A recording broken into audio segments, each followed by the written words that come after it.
Today, I'll be talking a little bit about simplicity and clutter. As William Zinsser says in On Writing Well, clutter is the disease of American writing. But what does that really mean? And more importantly, how does clutter differ from development? Something I often mark my students down for on my rubrics. Let's talk about it. First, to clarify, I'll be talking and responding to two chapters from On Writing Well by William Zinsser titled Simplicity and Clutter. This is the same book that contains the essay Writing About Yourself that I teach in my English 1101 classes, in which Zinsser talks about inventing the truth. I consider this book to be essential reading.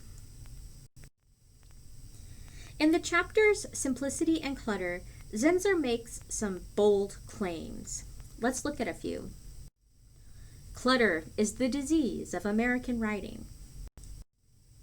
The secret of good writing is to strip every sentence to its cleanest components.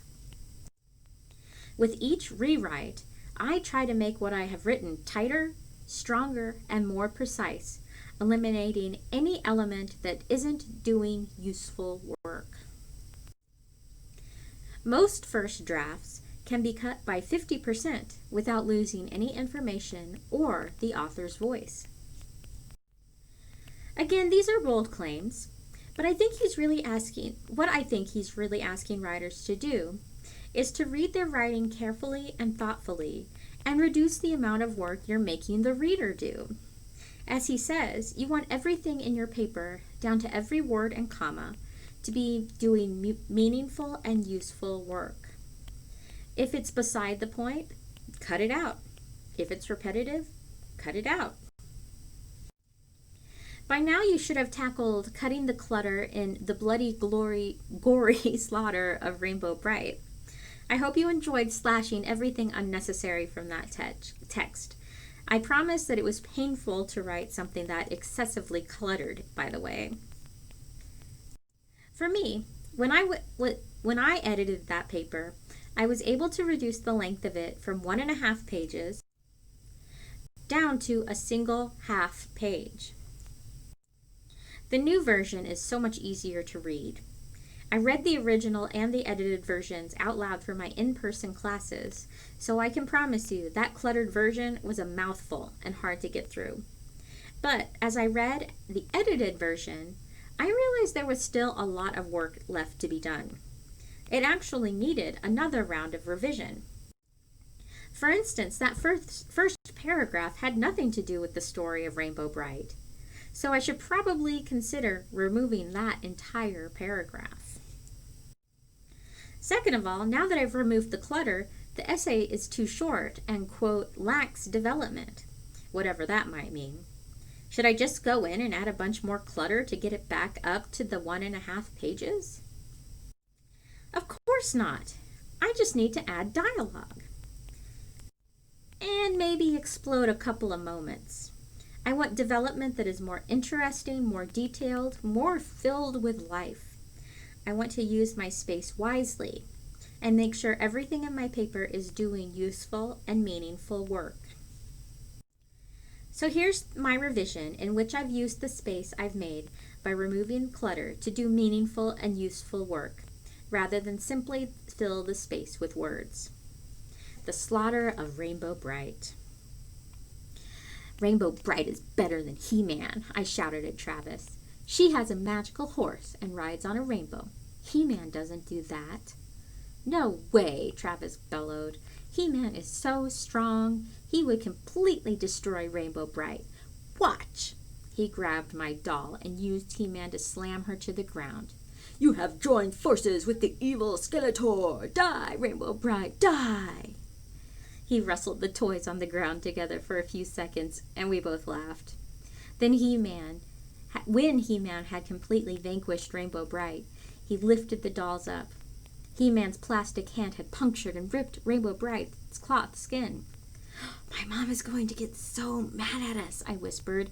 That doll is worth a lot of money. We'll have to bury it in the backyard then. We snuck out to the sandbox, dug a grave, and gently lay Rainbow Brite inside the hole. R.I.P. Rainbow Brite, I said. mimicking something I heard on TV. Travis smoothed the sand over her body. The back porch door clacked open. Mom was there. "What are you guys doing to Rainbow Bride there?" she asked. Travis and I looked at each other. It's her funeral?" I finally said. "Well, it looks like she could use a bath and some stitches. Let's go get her fixed up." She dug the doll out of the sand. Travis gave me a high five behind her back. One more thing while I have your attention. Something that shows up on my social media feed sometimes is this stupid meme. I hate it because it completely misrepresents what writers should be doing and what teachers should be doing. This meme says what the author meant and what your English teacher thinks the author meant. And it's a Venn diagram with very small amount of overlapping between the two. For instance, the curtains were blue. What your teacher thinks and how your teacher represents this. The curtains represent his immense depression and his lack of will to carry on. What the author meant. The curtains were effing blue. The thing is that, of course, no one goes out to buy blue curtains just because they are in a depressive state. That is utterly ridiculous, and if any teacher has told you something like that, I'm sorry. But details like blue curtains might tell us something about the character nevertheless. We know that someone who buys blue curtains prefer bright colors to neutral beiges, for instance. If the curtains were always drawn closed and shut all the time, we might be able to assume something about the character's personality too, maybe even depression. So this teacher is close to the mark, but has missed the mark by quite a wide margin still. But the person who has really missed their mark is the author, and this is why I bring up this meme during this lecture. If you don't have a reason to mention the curtains were blue, you might want to reconsider that detail and consider cutting it. If it isn't creating an atmosphere or telling us something about your character's taste or personality, it doesn't belong in your story. It's clutter, so cut it. I'm tempted to say, when in doubt, cut it out, but I don't think I'd go that far. Instead, be merciless with your clutter. Be thoughtful about what you put in and what you allow to stay. And while we're at it, happy clutter cutting.